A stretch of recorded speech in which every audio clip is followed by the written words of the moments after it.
আসসালামু আলাইকুম। আশা করি আপনারা সবাই ভালো আছেন। আলহামদুলিল্লাহ আমি ভালো আছি।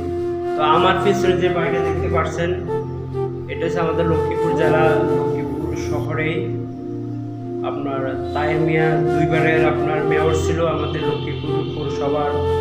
তার ছেলে টিপু চৌধুরী উপজেলার চেয়ারম্যান ছিল দুবার তিনবার। তার বাহিরা আরও এরকম আপনার ছাত্রলীগের নেতা ছিল। তা আসলে ভাই জীবনে এমন কোনো কাজ করেন না যেন শেষ বয়সে বা আপনার ক্ষমতা চলে গেলে আপনার লাশটা বাংলাদেশে না আনতে পারে, আপনার দেহটা বাংলাদেশে মানে দিতে না পারে। কারণ মৃত্যু সবাইকে গ্রহণ করতে হবে। আপনার কোরআনে এসে কুল্লু নাফসিন যায়কাতুল মাউত, প্রত্যেক প্রাণী মরণশীল, প্রত্যেক প্রাণী মৃত্যুবরণ করবে।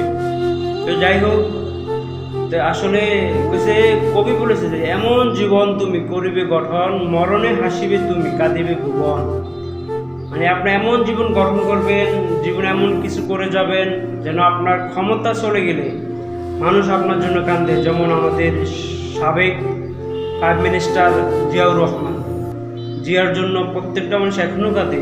কি এমন ভালো কাজ করে গেছেন। আর যে দেখেন আমাদের শেখ হাসিনা, 16টা বছর বাংলাদেশে কি করে গেছে দেখেন।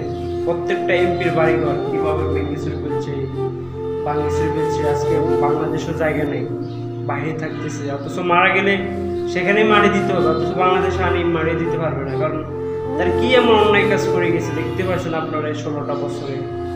আসলে তাই আমরা যারা পলিটিকে আছি বা সামনে করব বা যারা আছি আমরা করব, সবাই কিন্তু এমন এমন কোনো অন্যায় করবেন না যেন আপনার মানে দাফন কাফন বাংলাদেশে হয় না।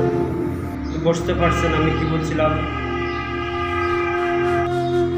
তো এই যে অবস্থা বুঝতে পারছেন আপনারা। আসলে ভাই দেখেন এই যে অবস্থা, আসলে এটা কিন্তু কোটি কোটি টাকার বিল্ডিং ভাই। এই বিল্ডিংটার দাম কম পক্ষে না 200 কোটি টাকা আছে। দেখেন সব কিছু ভেঙে চুরে ফেলছে। সবাই ভালো থাকবেন। আল্লাহ হাফেজ।